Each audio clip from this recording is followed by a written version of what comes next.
प्यारे बच्चों, मैं देवा सर आप लोग को एचडी मोशन क्लासेस के यूट्यूब चैनल पर स्वागत करता हूं। आज हम लोग क्लास 12th के हिंदी पढ़ने वाले हैं, जिसमें पहला चैप्टर का नाम है बातचीत।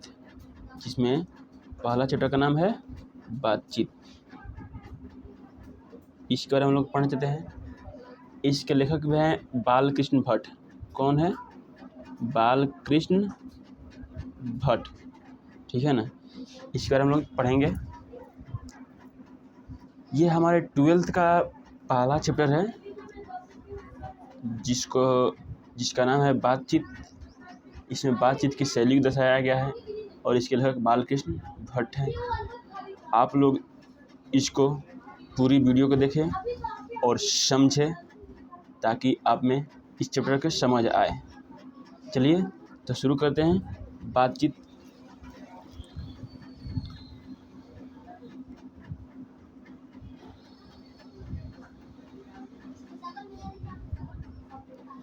देखिए, हाँ, इसका जो ऑब्जेक्टिव होगा और जो राइटर्स नेम, क्वेश्चन आंसर हम लोग अगले वीडियो में पढ़ेंगे। आज हम चैप्टर के बारे में समझेंगे, ठीक। चलिए शुरू करते हैं तब। इसे तो सभी स्वीकार करेंगे कि अनेक प्रकार की शक्तियाँ जो वरदान की भांति ईश्वर ने मनुष्य को दी है, उसमें वाक शक्ति भी एक है। इसे सभी लोग स्वीकार करेंगे, क्योंकि हमको भगवान ने बहुत सारी शक्तियाँ दी है और उसमें सबसे बड़ी शक्ति है हमारी बोलने की शक्ति, यानी वाक शक्ति।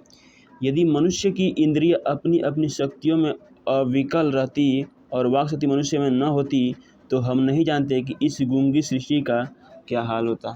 बोल रहे हैं कि यदि हमें ईश्वर ने या भगवान ने या अल्लाह ने ये वाक शक्ति नहीं दी, यानी बोलने की क्षमता नहीं दी होती, ये सृष्टि का दी गूंगी हो जाती है। और इस गूंगी सृष्टि क्या होता है, कैसे होता है, ये मैं भी नहीं जानता। ये लेखक साहब बोल रहे हैं। फिर बोल रहे हैं कि सब लोग लूंज पुंज से मानव कोने में बैठ गए होते और जो कुछ सुख दुख का अनुभव हम अपनी दूसरी इंद्रियों से द्वारा करते, उसे अवाक होने का आपस में एक दूसरे से कुछ ना कह सुन सकते। ये बोल रहे हैं कि जब हमें अवाक शक्ति नहीं रहेगी तो क्या होगा, सब लोग लूंज पूंज की तरह ढीला ढाकर के तरह का किसी कोने में बैठे हुए रहेंगे, कहीं बैठे हुए रहेंगे। और जो भी हम सुख दुख अनुभव करेंगे वो किसी से हम लोग शेयर भी नहीं कर सकते थे। अगर हमको बोलने की क्षमता नहीं होती तो हम लोगों को बोलने की क्षमता है, इसी कारण से करते जी। हम लोग को जो भी दुख का अनुभव होता है, सुख का अनुभव होता है, तो हम लोग दूसरे को बताते हैं। तो वही बात बोला है यहाँ पे। फिर बोला गया है कि इस वाक शक्ति के अनेक फायदों में स्पीच, वक्तृत्व और बातचीत दोनों है। बोल रहा है कि वाक शक्ति के अनेक फायदे हैं। वाक शक्ति के बोलने के अनेक फायदे हैं।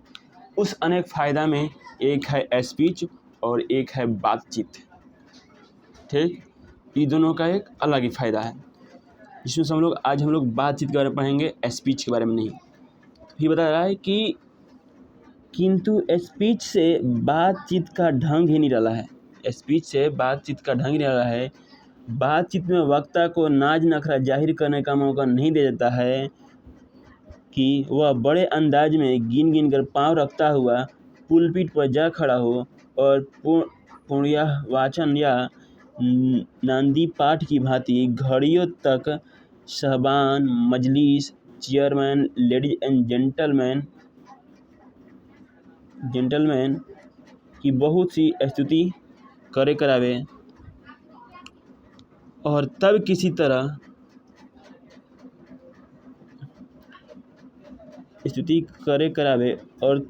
तरह वक्तृत्व का आरंभ करे। बोल रहा है कि जो स्पीच है, स्पीच से बातचीत का ढंग निराला ही है। स्पीच से बातचीत का ढंग निराला है, यानी स्पीच में जो मज़ा नहीं है वो बातचीत में मज़ा है। ये बोल रहा है कि स्पीच और बातचीत दोनों का अलग अलग अंदाजा है। बातचीत में क्या होता है कि वक्त, यानी जो बोलने वाला था, उसको नाज नखरा जाहिर करने का मौका नहीं मिलता है। वो लेडीज एंड जेंटलमैन में 5 घंटा नहीं कहेगा, क्योंकि हम लोग जब आपस में बातचीत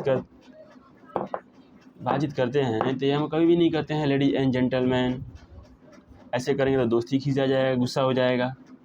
हाँ, स्पीच होती है जब हम लोग संबोधन करते हैं, वहाँ पे हम लोग पहले आते हैं तो नाच नखरा करते हैं, यानी पहले टाई बेल्ट मजबूत करेंगे, उसके बाद लेडीज एंड जेंटलमैन बोलेंगे, बहुत सारा मतलब अलग अलग चीज़ बोलेंगे ताकि खुश हो जाए। मगर हम लोग बातचीत में ऐसे नहीं करते हैं। फिर बोला है कि जहाँ कोई मर्म या नोक की चटोली बात वक्ता महाशय के मुख से निकलने की ताली ध्वनि से कमरा गूंज उठा, इसलिए वक्ता को खमखा ढूंढकर कोई ऐसा मौका अपनी वक्तृता में लाना ही पड़ता है जिसे करतल ध्वनि अवश्य हो। ये बोल रहा है कि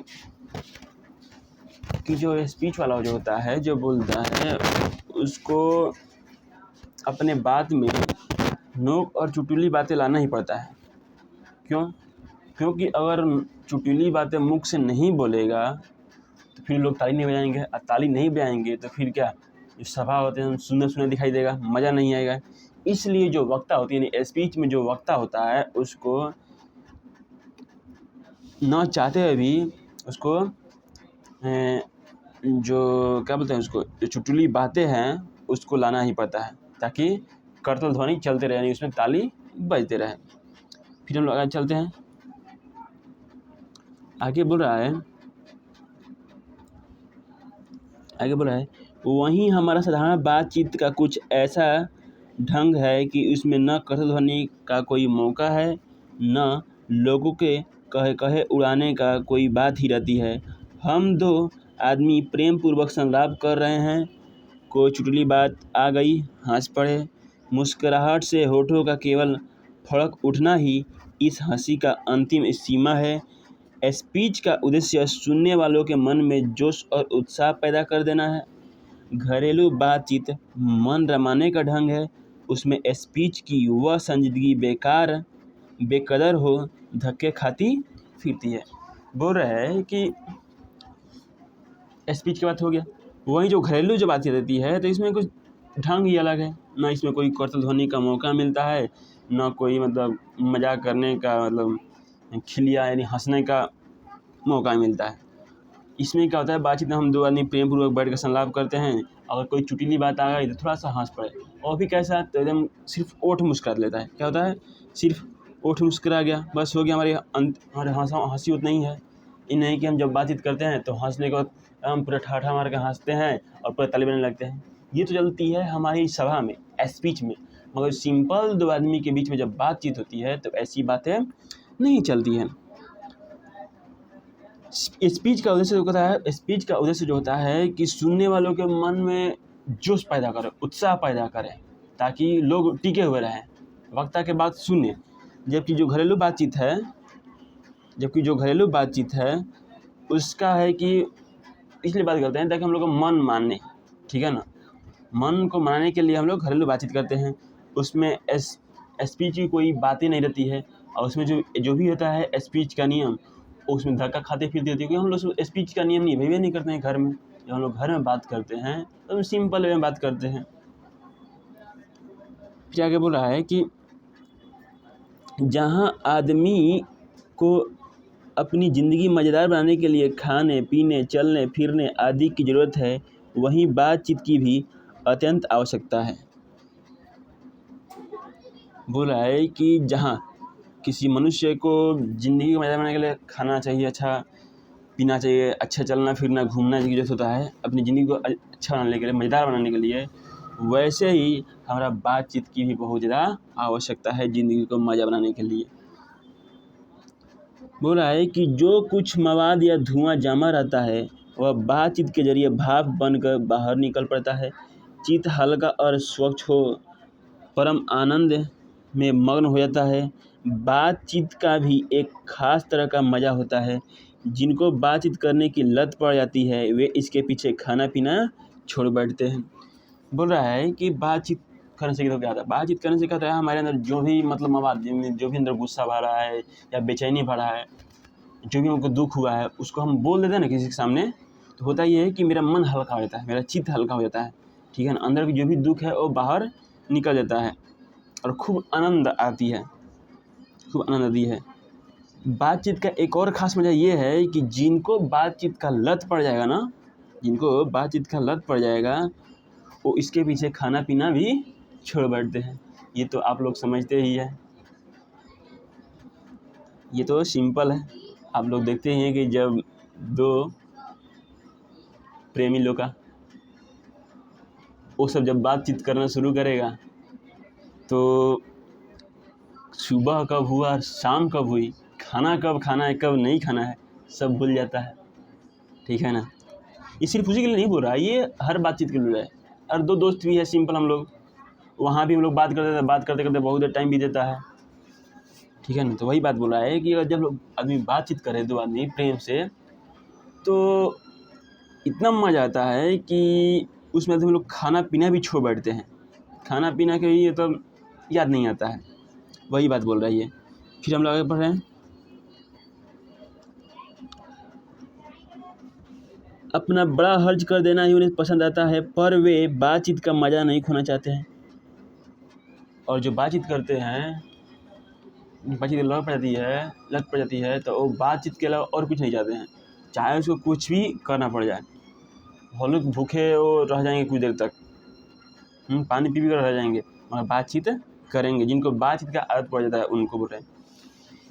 एक इसी में है, एक आदमी का नाम है रॉबिन्सन क्रूसो। क्या नाम है इनका? इनका नाम है रॉबिन्सन क्रूसो। इनका नाम है रॉबिन्सन क्रूसो। ये जो है रॉबिन्सन क्रूसो का एक किस्सा बहुधा लोगों ने पढ़ा होगा, जिसे 16 वर्ष तक मनुष्य मुख देखने को भी नहीं मिला था। एक रॉबिन्सन क्रूसो थे, ठीक, कौन थे? रॉबिन्सन क्रूसो, ये याद रखिए नाम, ये भी है।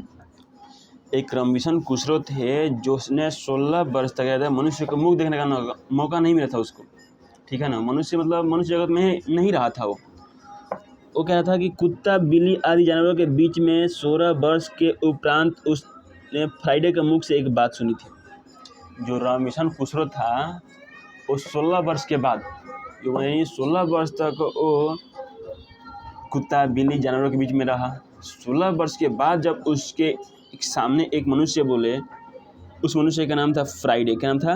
फ्राइडे। जब फ्राइडे उनसे बोले, कुछ बात बोले, तो उनकी बात सुने रॉबिन्सन क्रूसो। जब रॉबिन्सन क्रूसो फ्राइडे का बात सुने तो उनका क्या हुआ? उनका दिल उठ गया, ठीक है ना। उनका दिल पूरा मतलब बहल गया, मज़ा आने लगा उनको बातचीत में। यद्यपि उसने अपनी जंगली बोली में कहा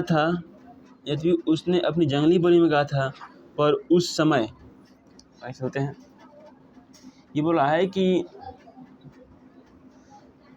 जो रॉबिन्सन क्रूसो थे वो अपने भाषा में कह रहे थे कि मतलब कितना मज़ा है बातचीत करने में, मनुष्य के बाद कितना अच्छा लग रहा है, मतलब वो अपने भाषा में बोले थे, क्योंकि ये तो 16 वर्ष तक कुत्तों जानवरों के बीच में रहे हैं, इसलिए अपने भाषा में बोले। मनुष्य की भाषा तो सीखे नहीं थे, ठीक ना।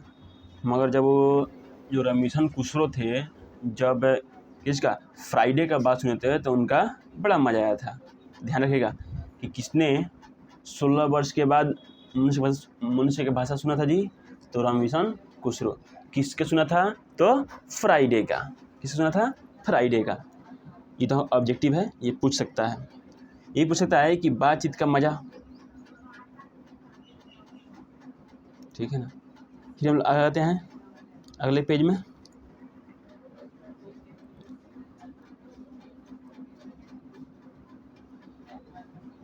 अगले पेज में है कि रॉबिन्सन को ऐसा आनंद हुआ मानो उसने नए सिरे से फिर से आदमी का चोला पाया।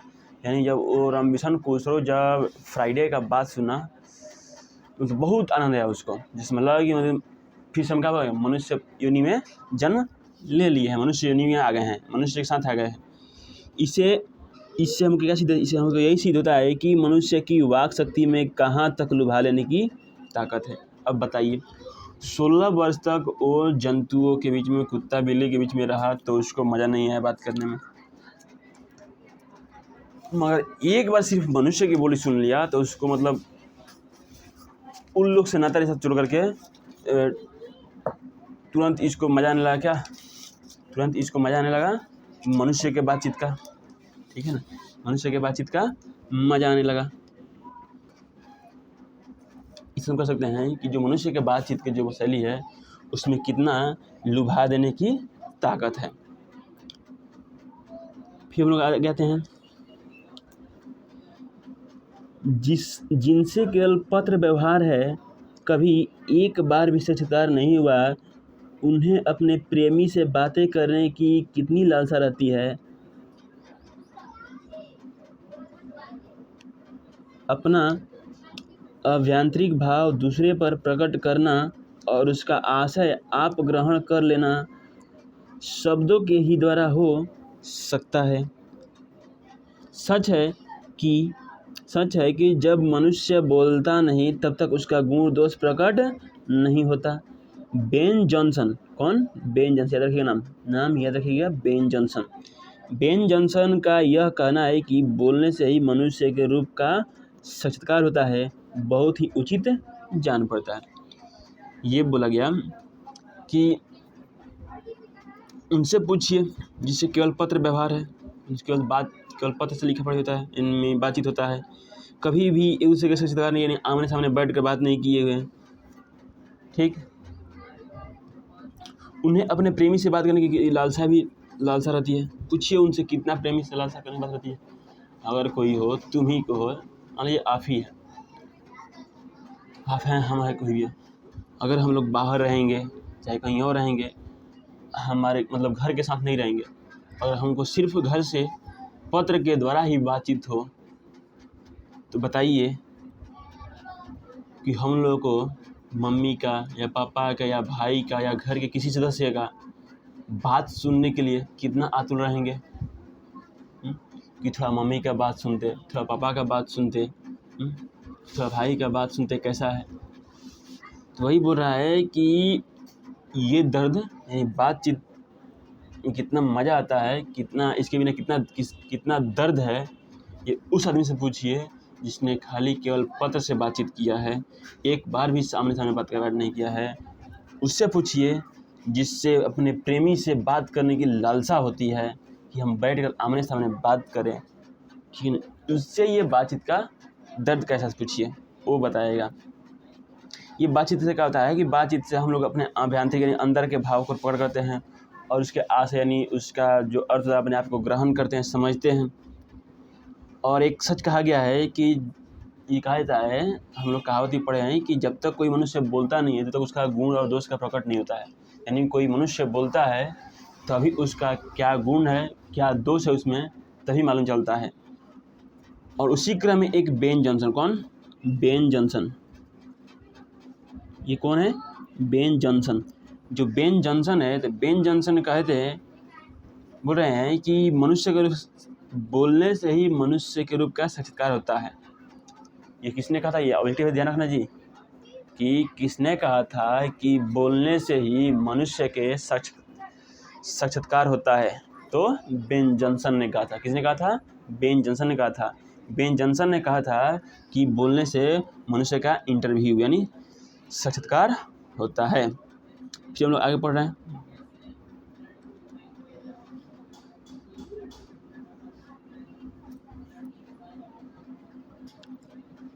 इस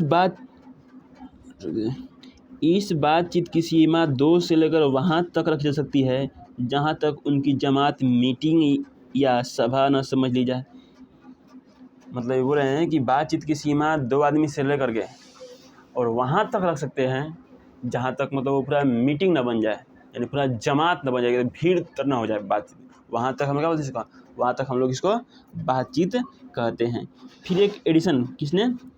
एडिसन, ध्यान रखिएगा, एडिसन नाम जितना भी आता है उसको याद रखिएगा, इस सब्जेक्टिव पूछेगा।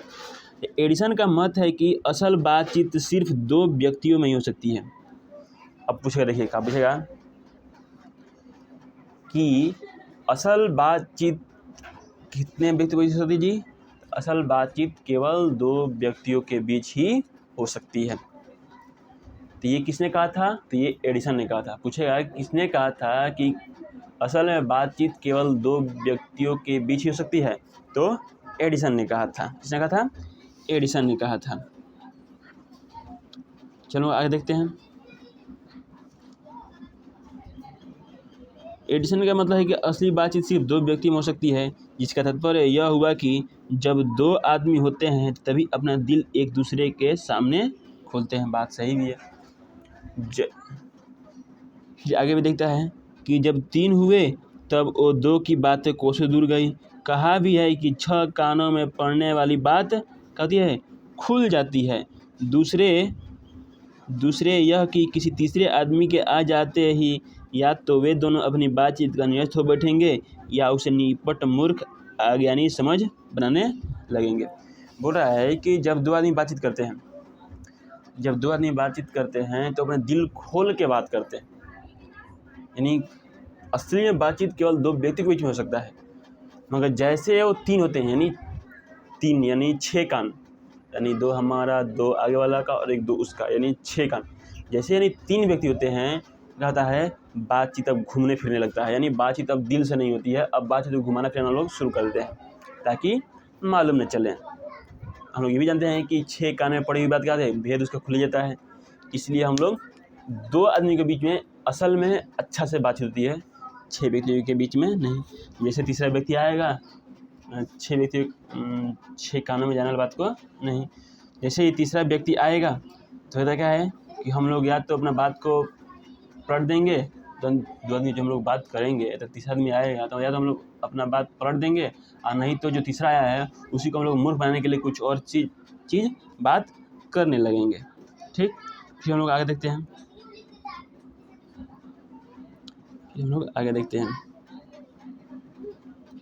बोला है कि जैसे गर्म दूध और ठंडे पानी के 2 बर्तन पास पास साट के रखे जाएं तो एक का असर दूसरे में पहुंच जाता है, अर्थात दूध ठंडा हो जाता है और पानी गर्म।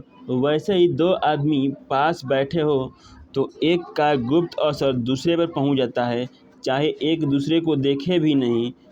तब बोलने को कौन कहे, एक के शरीर की विद्युत दूसरे में प्रवेश करने लगती है।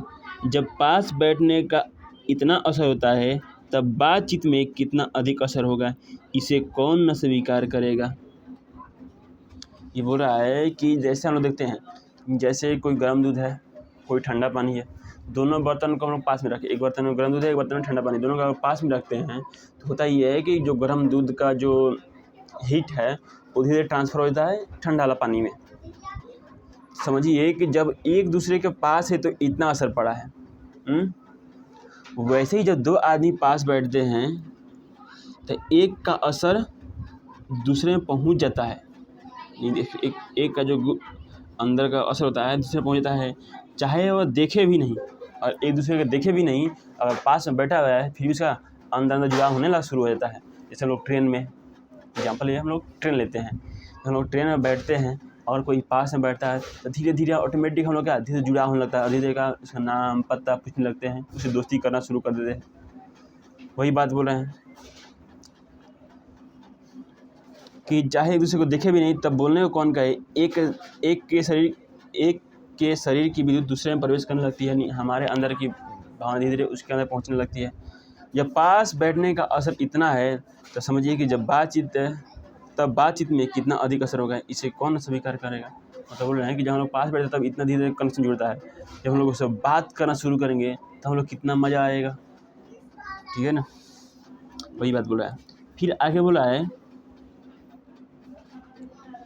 कि अस्तु अब इस बात को 3 आदमियों के साथ देखना चाहिए, मानो एक त्रिकोण सा बन जाता है। तीनों चित्त मानो 3 कोण है और तीनों की मनोवृत्ति की प्रसरण की धारा मानो उस त्रिकोण की 3 रेखाएं हैं। गुप्त चुप असर तो उन तीनों में परस्पर होती ही है। जो बातचीत 3 में की गई वह मानो अंगूठी में नग सी जड़ जाती है। अब देखो, अब बोला है कि अब हम लोग 3 की बात लेते हैं। क्या, अब 3 आदमी की बात लेते हैं, एक त्रिकोण सा। अब हम लोग 3 आदमी के बातचीत में लेते हैं। जैसे मान लो एक त्रिकोण सा बन गया, जैसे एक यहाँ पे हो गया तो एक यहाँ पे और एक यहाँ पे। हम लोग 3 आदमी हो गए बातचीत करने। क्या, तीनों का चित्र क्या है, एक त्रिकोण सा बन गया, तीनों का चित्र एक त्रिकोण सा बन गया है, एक ऐसे ऐसे ऐसे बन गया है, ऐसे ऐसे बन गया है। तीन आदमी बातचीत करते हैं तो इसमें भी कहता है, इसमें भी एक दूसरे का गुप्त असर तो होता ही है, इसमें भी गुप्त असर होता है। मगर इन लोगों को जो बात होता है कि अंगूठी में जैसे नग जड़ा है वैसा ही होता है, यानी उतना मजबूत नहीं होता है बातचीत, यानी उतना खुल के अच्छे ढंग से नहीं होती है बातचीत। एक अंगूठी में नग के तरह होता है, जैसे अंगूठी में नग है तो नग उखड़ भी सकता है, टूट भी सकता है, इसी प्रकार ये भी मतलब है तीन आदमी का बातचीत है। समझो कि ये दोनों, अगर इन दोनों से अगर हम रिंग बना दिया, अंगूठी बना दिए, तो ऊपर वाला ये नग हो गया, हो गया ऊपर वाला ये हमारा नग हो गया। समझो ऐसा ही है ये, तो ये नग हमारा उखड़ भी सकता है, ठीक ना। तो वही बात बोल रहा है कि तीन आदमियों की बातचीत तो उसमें भी होता है, असर पड़ता है ना, उतना मज़ा नहीं आती है। फिर आगे बोल रहा है,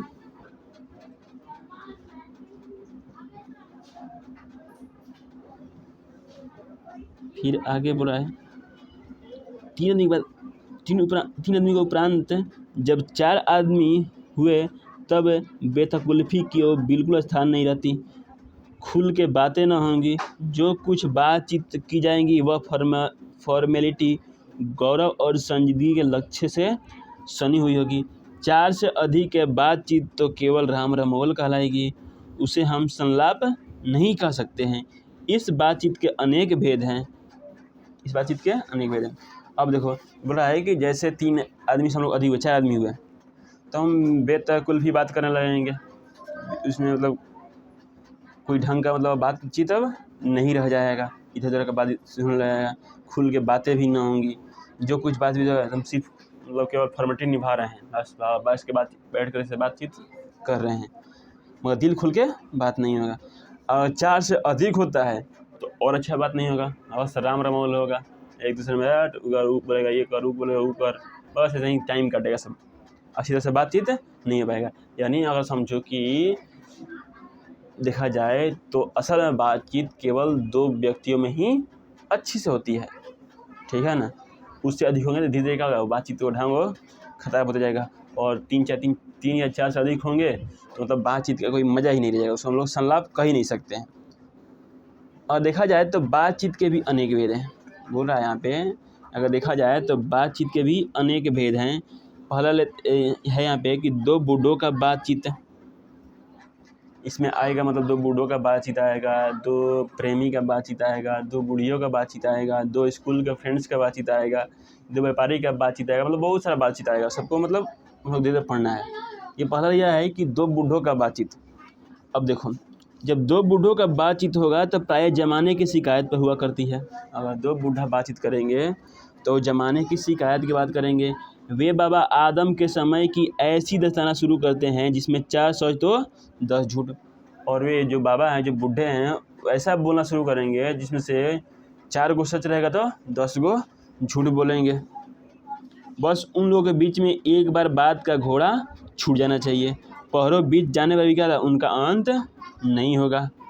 प्रायः अंग्रेजी राज्य, प्रदेश और पुराने समय की रीति रिवाज, रीति नीति का अनुमोदन करेंगे। इस समय के सब भांति लायक नौजवानों की निंदा उनकी बातचीत का मुख्य प्रकरण होगा। बोला है कि जब दो बूढ़े रहें, अब आगे थोड़ा पढ़ लेते हैं, और अगर पढ़े लिखे बूढ़े हैं तो उनके लिए शेक्सपियर, मिल्टन, मिल और स्पेंसर जी पर नशा करेंगे। अपनी लियाकत के नशे में चूर हम चूनी दीगरे नस्ते अखड़पन की चर्चा छोड़ेंगे, ठीक है ना।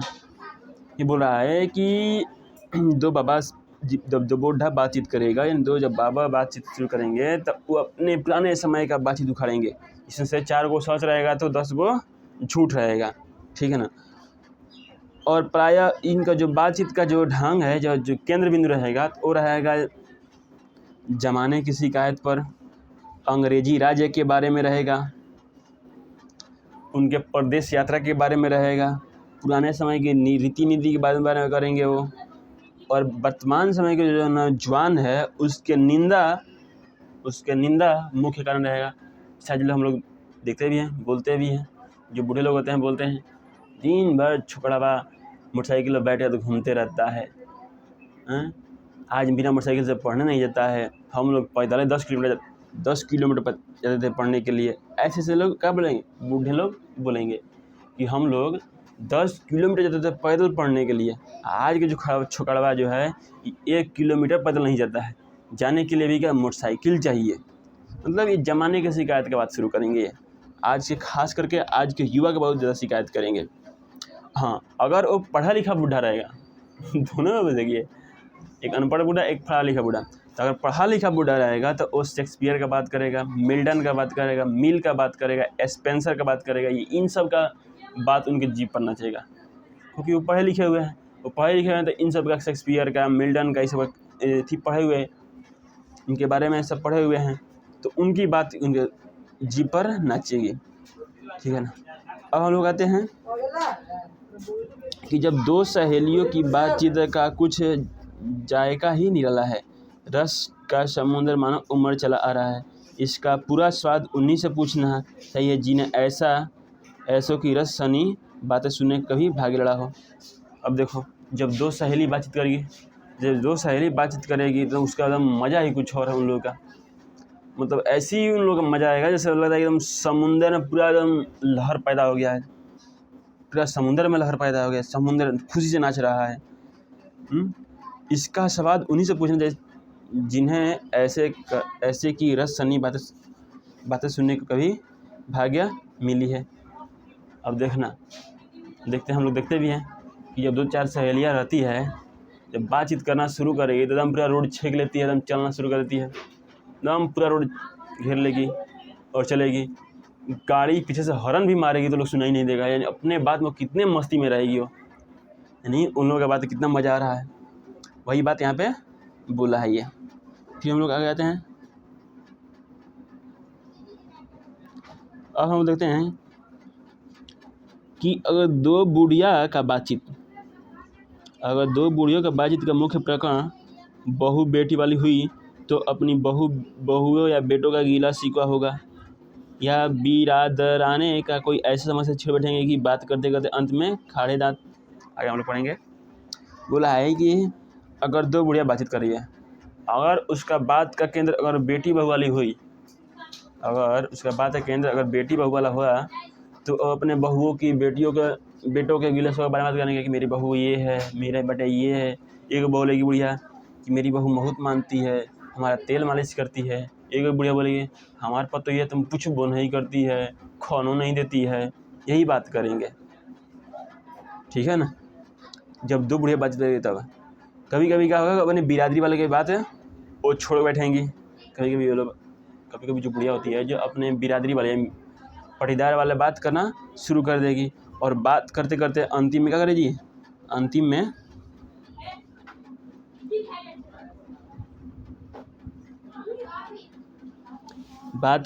अंतिम में दांत खोले निकाल लेंगे, यानी हंसने लगेंगे, लड़ाई भी करने लगेंगे। ऐसे ही आगे ये बातचीत है कि ऐसे आगे बोल रहा है कि अगर लड़कों की बातचीत हो, अगर लड़का खिलाड़ी है तो अपनी तारीफ़ करने के बाद वे कोई सलाह गांठेंगे जिससे उनकी अपनी शैतानी जाहिर करने का पूरा मौका मिले।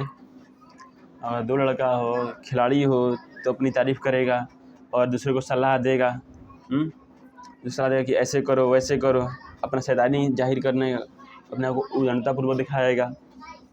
और फिर आगे बोलते हैं कि जब स्कूल के लड़कों के बातचीत के उद्देश्य अपने उस्ताद की शिकायत या तारीफ़ या अपनी सहपाठियों में किसी के गुण अवगुण का कथोपकथन होता है। पढ़ने में कोई लड़का तेज हुआ तो कभी अपने सामने दूसरे को कुछ नहीं गिनेगा, सुस्त और बोधा हुआ तो दबी बिल्ली का सा स्कूल भर को अपना गुरु मानेगा। ठीक है ना। बोल रहा है कि अगर स्कूलों के लड़कों की बातचीत हो तो उसमें जो स्कूल लड़के जो बातचीत करेंगे तो अपने उस्ताद का शिकायत या उसका तारीफ़ करने की बात करेंगे, ठीक है ना। अपने उस्ताद की शिकायत या तारीफ़ करने की बात करेंगे। कोई सहपाठी से स्कूल में दोस्त बनते रहता है, उसका दोस्त होगा तो उसका बड़ाई करेगा, उसका दुश्मन होगा तो बुराई करेगा।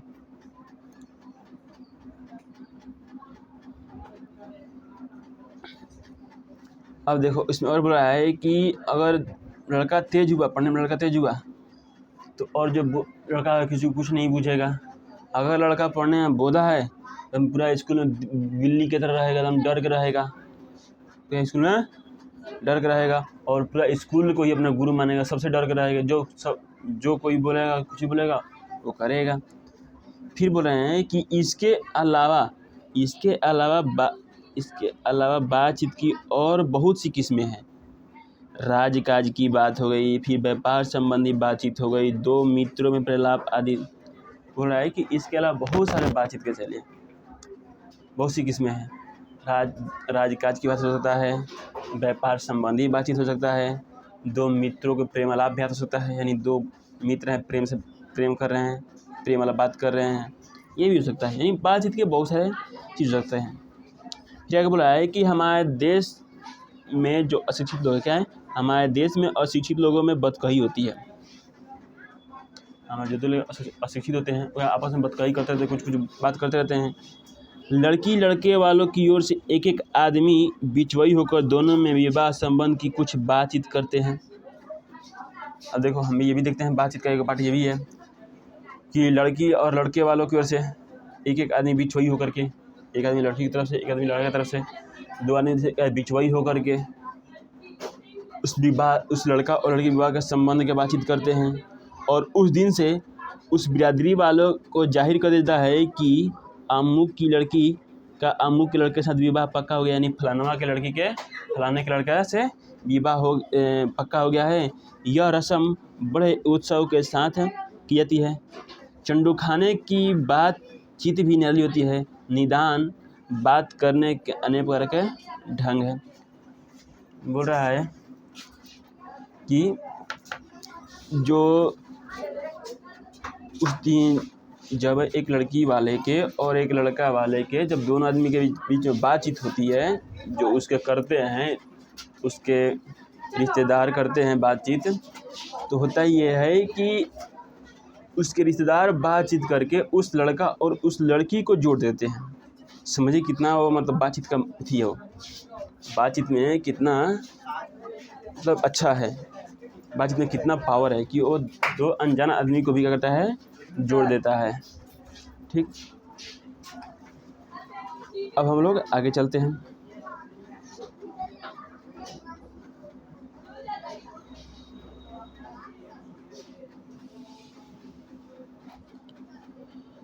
यूरोप के लोगों में बातचीत करने का हुनर है। आर्ट ऑफ कन्वर्सेशन यहाँ तक बढ़ा है कि स्पीच और लेख दोनों इसे नहीं पाते। बोल रहा है कि यूरोप के जो लोग हैं, यूरोप के लोग हैं बातचीत करने का, तो पूछेगा, याद रखिएगा जी, ये याद रखिएगा कि कहाँ के लोगों में बातचीत करने का हुनर होता है, तो यूरोप के लोगों में बातचीत करने का हुनर होता है। उन लोगों में आर्ट ऑफ कन्वर्सेशन यानी बातचीत की कला यहाँ तक बढ़ा हुआ है कि स्पीच और लेख दोनों इनसे नहीं पाते। इसकी पूर्ण शोभा काव्य कला प्रवीण विद्वान मंडली में है। यूरोप का जो भी बातचीत है, इनका पूर्ण शोभा होता है काव्य कला में होता है, विद्वान मंडली में होता है। इन लोगों का बातचीत का पूर्ण शोभा देता है। फिर आगे बोलता है कि ऐसे चतुराई के प्रसंग छेड़े जाते हैं कि जिन्हें सुन कान के अत्यंत सुख मिलता है। सुहृद गोष्ठी इसी का नाम है।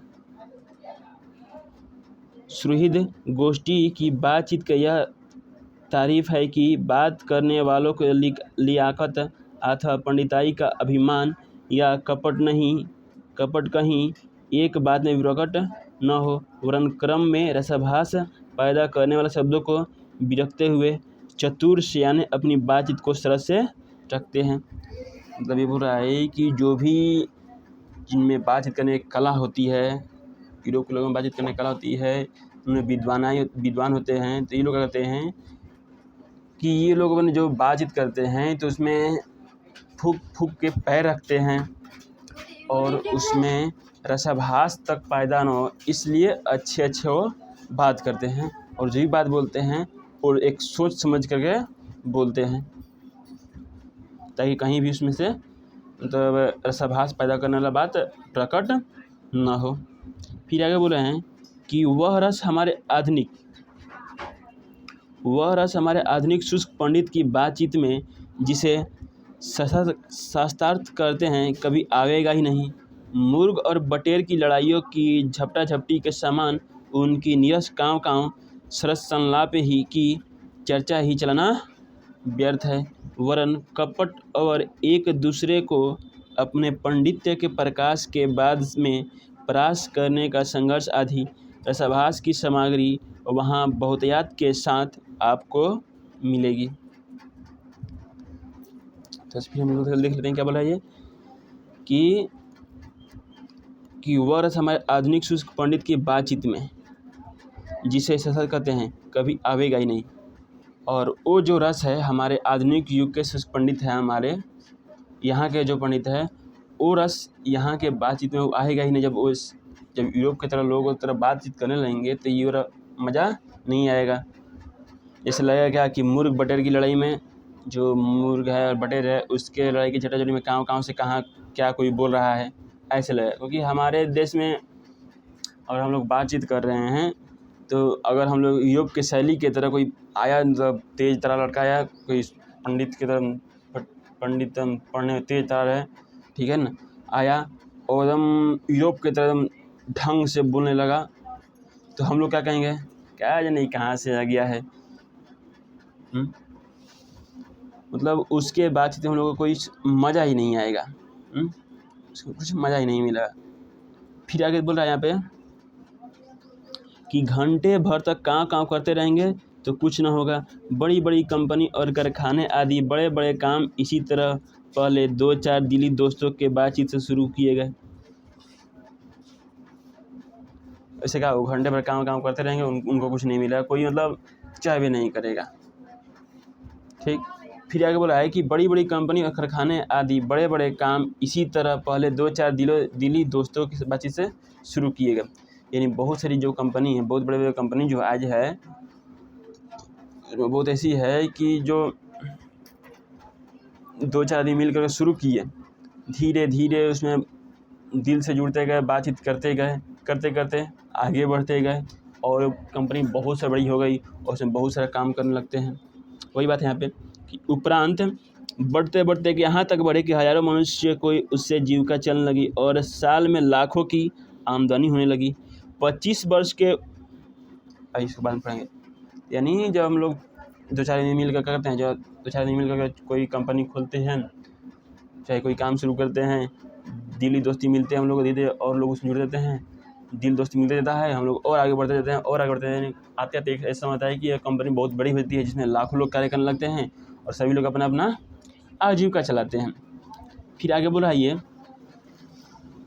कि 25 वर्ष के ऊपर वालों की बातचीत अवश्य ही कुछ न कुछ सारगर्भित होती होगी, अनुभव और दूरंदेशी से खाली न होगी। और 25 से नीचे की बातचीत में यद्यपि अनुभव, दूरदर्शिता और गौरव नहीं पाया जाता, पर इसमें एक बगैर ऐसा दिल बहलाव और ताजगी रहती है जिसकी मिठास उससे 10 गुना चढ़ी बढ़ी रहती है। यानी बोल रहा है कि 25 वर्ष के जो ऊपर वाले होते हैं उनको तो बातचीत जो करते हैं उनके बातचीत में अवश्य ही सरगर्भित होती रहती है। यानी वो अच्छे बात अवश्य बोलते हैं, ठीक है ना, क्योंकि वो अनुभव कर चुके हैं, दूर तक सोच चुके हैं, देख चुके हैं, सब समाज को झेल चुके हैं, ठीक है ना। मगर 25 से नीचे वाले की बातचीत कर लिया जाए तो उसमें क्या होती है, उनमें अनुभव या दूरदर्शिता की कमी होती है, ये सब उसमें नहीं पाया जाता है। 25 से जो नीचे वाले होते हैं, जो हम जैसे सिंपल एज छोटे एज के होते हैं, जैसे 15, 16, 18, ठीक है ना, तो ये सिंपल एज वाले होते हैं, तो इसमें उन लोगों में मतलब अनुभव नहीं होती है, दूरदर्शिता नहीं होती है, आगे की सोच नहीं होती है। मगर हाँ, इन लोगों के बात में एक मिठास होती है, एक प्रेम होती है, दिल बहलाव वाली बात होती है, ठीक।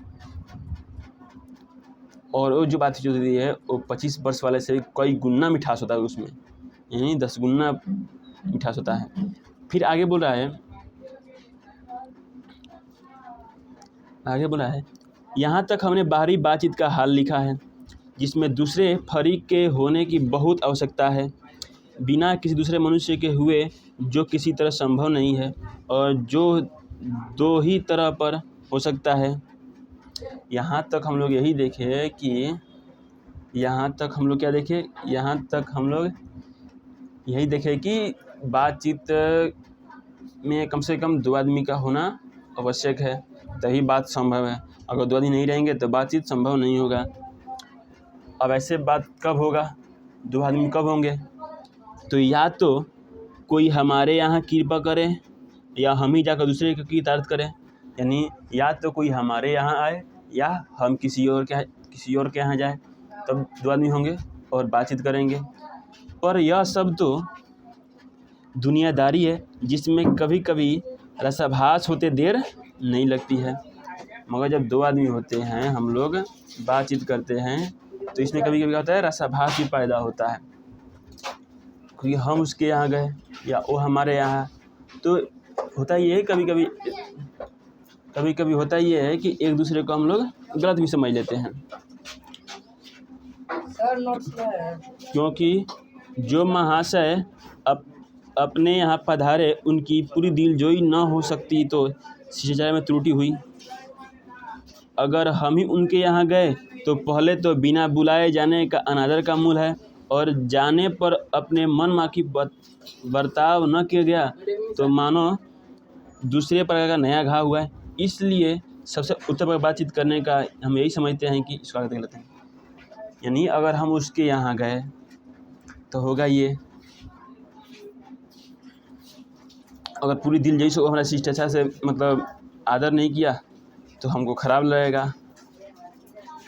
अगर हम ही उन्हीं के यहाँ गए हैं तो मगर जैसे कोई हमारे यहाँ आया, अगर हम उसको दिलजोई से उसको प्रेम से आदर नहीं किए, ज़रा उसको शिष्टाचार नहीं दिखाए, तो हमको बोलने लगेगी कि हमको आदर नहीं किया, ये नहीं किया। अगर हम उसके यहाँ जाते हैं तो वो क्या सोचेगा, ये तो सबसे पहले यही सोचेगा कि मतलब बिन बुलाए मेहमान है।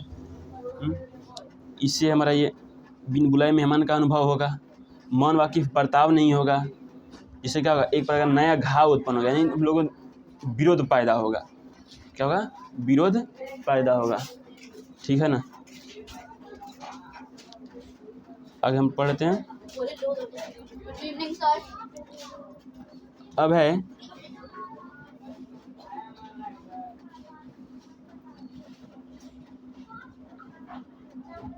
कि वह शक्ति अपने में पैदा करे सके जिसमें आप बात कर लिया करें। यानी बोल रहा है कि इसके पहले हम लोग पढ़े थे, इसमें देखे थे कि असल में बातचीत करने का मज़ा तब आता है जब हम लोग अकेले होते हैं, यानी अपने आप से बात करें।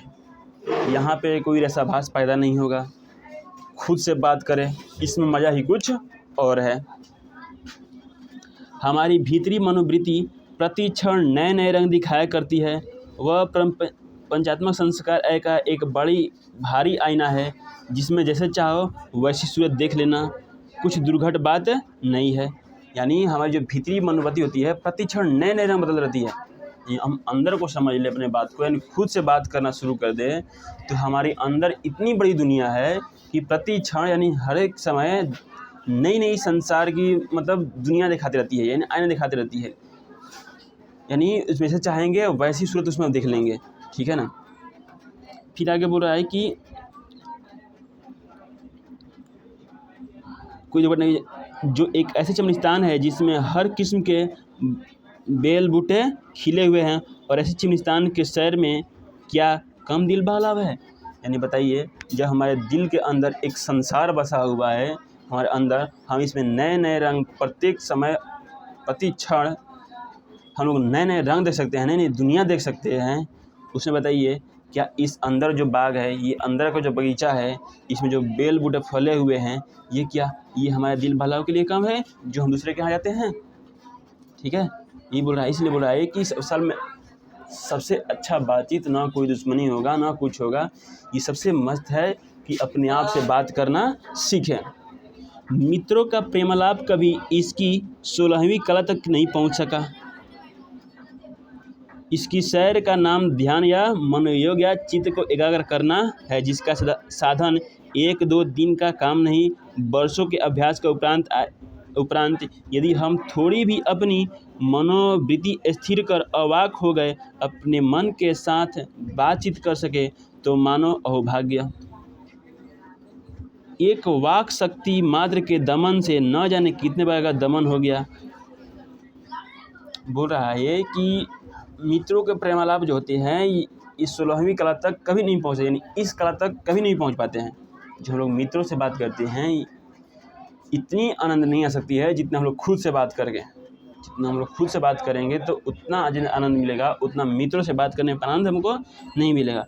और इसी को जब हम खुद से बात करना सीख जाए तो इसी को हम लोग क्या बोलते हैं, ध्यान बोलते हैं। क्या बोलते हैं? ध्यान बोलते हैं, मन योग बोलते हैं, चित्र को एकाग्र बोलते हैं।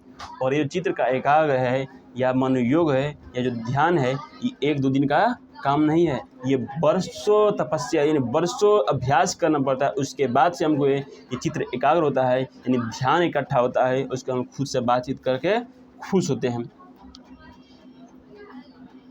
इसमें अगर समझिए कि अगर हम लोग को थोड़ी सी भी मन हमारा इकट्ठा हो गया, अपने खुद से ही बातचीत कर लिए तो ये हमें बातचीत का मतलब समझो कि बहुत अच्छा भाग्य प्राप्त हुआ है, बहुत अच्छा भाग्य हमको प्राप्त हो गया। एक वाक शक्ति मात्र के दमन से न जाने कितने का दमन हो जाएगा। और एक वाक शक्ति के दमन से हम लोग कितने पर का ये जो हमारी जो शत्रुता है ये सब क्या हो जाएगी, ख़त्म हो जाएगी। हमारी जीभा जो होती है क्या होती है, हमारी कतरनी के समान सदा सुछंद चली करती है। उसे यदि हमने काबू में कर लिया तो क्रोधाधिक बड़े बड़े अजय शत्रुओं को बिना प्रयास जीत अपने वश में कर डालते हैं। हम लोग देखते भी हैं कि हमारी जो जीवा होती है कुछ कुछ बोलते रहती है, जीभ से हम कुछ भी बोल देते हैं। ठीक है, जो होती क्या है कि हम लोग कभी गुस्सा भी होते हैं, कभी किसी को कुछ बोल भी देते हैं, जिससे क्या होता है बिना मतलब कुछ के लड़ाई झगड़ा हो जाता है। अगर हम इस जीवा को अगर हम काबू कर लें तो बड़े बड़े जो बाहुबली है शत्रु हैं उनको भी हम लोग कंट्रोल कर लेते हैं। ठीक है, इसलिए अवाक रह अपने बातचीत करने का यह साधन यावत साधनों का मूल है। शक्ति परम पूज्य मंदिर है, परमार्थ ही एकमात्र सोपान है। इसलिए बोला जा रहा है ये कि इसलिए अवाक रहकर अपने बातचीत करने का साधन क्या है, यावत साधनों का एक मूल है। शक्ति परम पूज्य मंदिर है, यानी हम लोग बिना बोले हम लोग अंदर अपने आप से खुद से बातचीत कर रहे हैं तो एक बहुत बड़ा हम लोग का साधन है। और ये बहुत बड़े हमारे लिए मंदिर, एक पूज्य मंदिर के समान है। और हम लोग क्या एक परमार्थ यानी हम लोग भगवान से हम लोग भेंट कर लेंगे। चलिए, तो चैप्टर समाप्त हो गया। हम लोग अगले चैप्टर में अगले वीडियो में हम लोग इसका लेखक के बारे में, इसका क्वेश्चन आंसर और ऑब्जेक्टिव पढ़ लेंगे। अगर आपको वीडियो अच्छा लगा तो चैनल को सब्सक्राइब करें और शेयर भी करें। धन्यवाद।